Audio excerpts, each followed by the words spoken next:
నమస్తే friends, welcome to my channel. మరో వీడియోతో మీ ముందుకు వచ్చేసింది మీ చేతి ఉమ్మ. ఈరోజు ఫాదర్స్ డే కదండి. అందరికీ ముందుగా happy Father's Day. Father's Day సందర్భంగా మా నాన్నతో గడిపిన కొన్ని చిన్ననాటి తీయనైన జ్ఞాపకాలు మీతో అయితే షేర్ చేసుకుందామని ఈ వీడియో చేస్తున్నాను.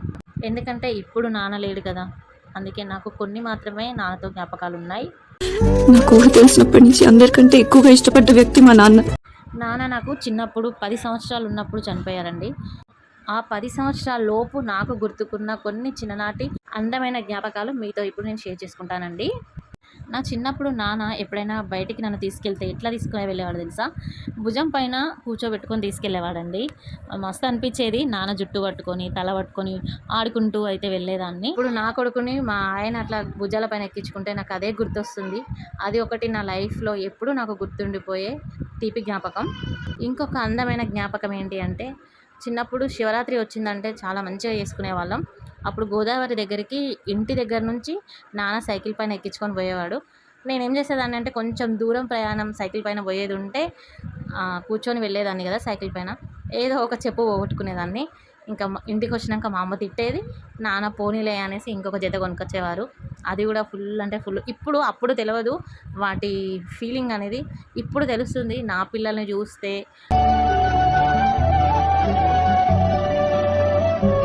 ఒక ఆడపిల్లకి నాన్న అండ ఎప్పుడు ఉండాలో అప్పుడే నాకు నాన్న దూరం అయ్యారు.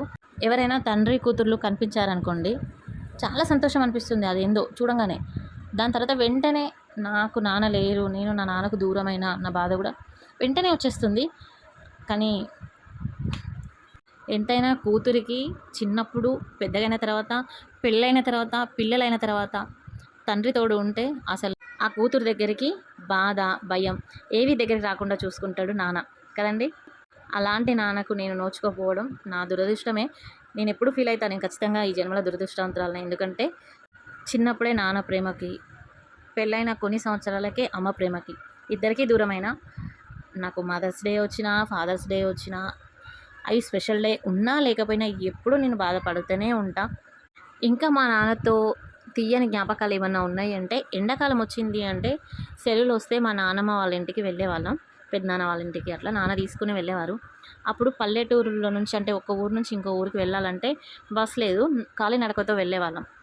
అయితే ఒక్కసారి ఏమైందంటే, అట్లా వెళ్ళే అప్పుడు నా కాలు చెప్పు తెగిపోయింది. తెగిపోతే నాన్న ఏం చేశారంటే, నేను నడవలేకపోతున్నా, చాలా లాంగ్ నడవాలి, నాన్న కూడా చాలాసేపు ఎత్తుకున్నారు. ఇంక అట్లా కాదనేసి మేము వెళ్ళే దారుల్లో పెద్ద పెద్ద చెట్లు ఉన్నాయన్నట్టు. అప్పుడు నాన్న ఆకులు తెంపి వాటికి ఒక ఆకు మీద ఒక ఆకు వేసి కొంచెం నా కాలుకి మొత్తం చుట్టేసి అక్కడే ఉన్న పుల్లలతోని ఒక షూ మోడలు చేసిండన్నట్టు, కొంచెం దూరమైనా నడవగలగాలి అనేసి. అవి పచ్చి ఆకులు కాబట్టి కొంచెం దూరం అయితే నడవగలిగాను. అది ఒక నాకు తీయటి జ్ఞాపకం ఇప్పటికీ గుర్తుండిపోయింది. ఇంకొకటి ఏంటంటే, మా ఇంటి పక్కన వాళ్ళ ఇంట్లో టీవీ ఉండే, మా ఇంట్లో లేకుండే అప్పటికి. నేను వాళ్ళ ఇంటికి సాయంత్రం పూట టీవీ కోసం అని వెళ్తే, వాళ్ళు కొంచెం పడుకునే టైమో లేదా ఏదో వాళ్ళ ఇంట్లో ఏదో సంథింగ్ ఉండి వాళ్ళు కొంచెం చిరాకుగా మా ఇంటికి నన్ను పంపించేశారు. ఇంకా నేను ఇంటికి వచ్చి ఏడ్చిన, టీవీ పెడతలేదు ఆంటీ అనేసి. అప్పుడు మా నాన్నకు కోపం వచ్చేసింది. పొద్దున కల్లా ఒక బ్లాక్ అండ్ వైట్ టీవీ, చిన్న టీవీ తీసుకొచ్చి దాని కింద టేబుల్ మా నాన్నే చెక్కి టీవీ అయితే అరేంజ్ చేసి పెట్టిండ్రు. అదొక్కటి అందమైన జ్ఞాపకం నాకు నాన్నతో. ఇప్పుడు నా పిల్లల విషయంలో కూడా సేమ్ అదే జరిగిందండి. ఎందుకంటే నా కూతురు చిన్నగా ఉన్నప్పుడు పక్కింట్లో ఏదో బర్త్డే పార్టీ ఉంటే పిలిచిండ్రు. అప్పుడు పాపను పంపిస్తే అక్కడ ఐస్ క్రీమ్ ఫ్రిడ్జ్లో నుంచి తీసిచ్చారు. నా కూతురికి అప్పుడు ఐస్ క్రీమ్స్ చాలా ఇష్టం ఉండే. ఇంకా నాకు ఐస్ క్రీమ్ పెట్టుకునే బాక్స్ కావాలి అంటే, ఫ్రిడ్జ్ అని తెలియక బాక్స్ కావాలని అప్పుడు ఏడ్చింది. వాళ్ళ డాడీ కూడా ఒక 2 డేస్లో ఒక ఫ్రిడ్జ్ కొనుక్కొచ్చి అయితే ఇంట్లో పెట్టారు. అది సేమ్ నాకు ఇప్పుడు కూడా రిపీట్ అయింది. అంతే మరి నాన్నల ప్రేమ అంటే. నాన్న వచ్చేసి అప్పుడు ఫైనాన్స్ ఆఫీస్లో అటెండర్గా చేసేవాళ్ళు. నన్ను అప్పుడప్పుడు తీసుకెళ్ళాడు ఆఫీస్కి కూడా.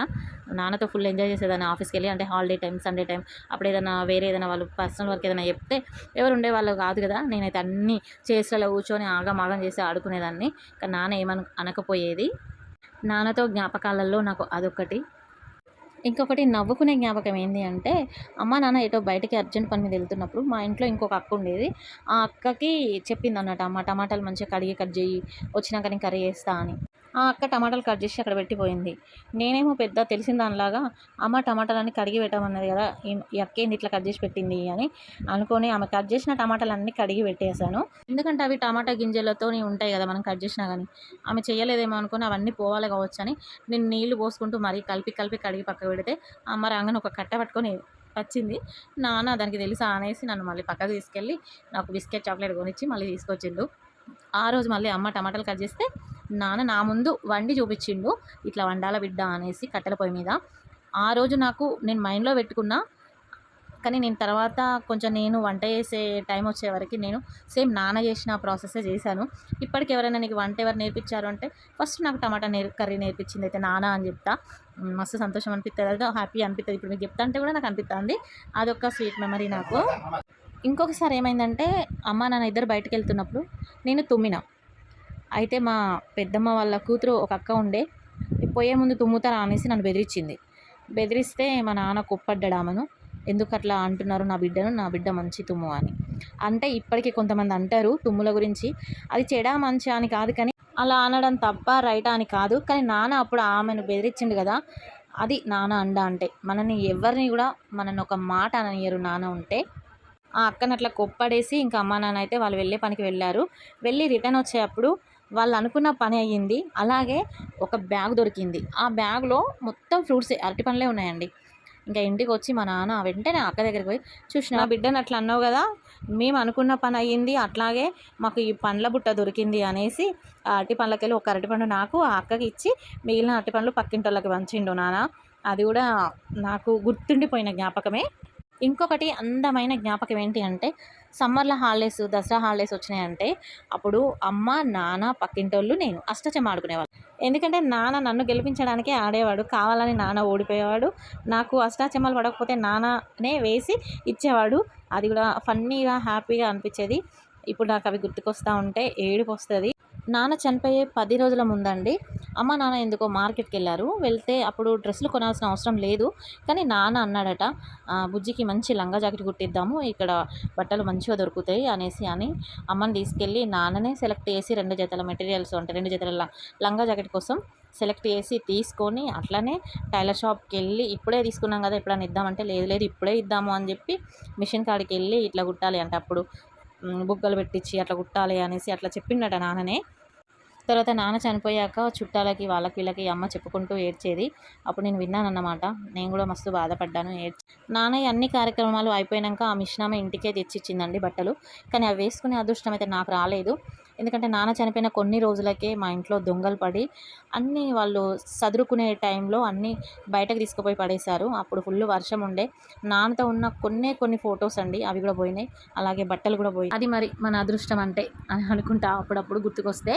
కనీసం ఆ బట్టలు కూడా వేసుకోకుండా అయిపోయినా. అసలు నాకు మళ్ళీ జన్మ ఉంటే మాత్రం నాకు చనిపోయే రోజు వచ్చేవరకు నాకు అమ్మ నాన్న తోడు ఉండాలని అయితే నేను దేవుని కోరుకుంటూనే ఉంటాను. అవేనండి నాన్నతో నాకున్న జ్ఞాపకాలు. ఎందుకో ఈరోజు షేర్ చేసుకోవాలనిపించింది. కొన్ని ఫొటోస్ ఉన్నాయి కానీ ఈరోజు నేను ఇంటి దగ్గర లేకపోవడం వల్ల ఆ ఫొటోస్ అయితే నేను యాడ్ చేయలేకపోతున్నాను. ఈ వీడియోకి నేను ఏం పేరు పెడతానంటే నాన్నతో కూతురు జ్ఞాపకాలు. బాగుంది కదా. ఈ ఫోటో నా బర్త్డే గిఫ్ట్గా మా ఇంట్లో పాత ఆల్బంలో నుంచి నా కూతురు వెతికి అయితే ఈ ఫోటో ఫ్రేమ్ చేయించి ఇచ్చిందండి. ఫుల్ హ్యాపీ ఫీల్ అయ్యాను. ఈ వీడియో మీకు నచ్చినట్టయితే లైక్ చేయకపోయినా పర్వాలేదు, కామెంట్ అయితే చేయండి. Thank you for watching.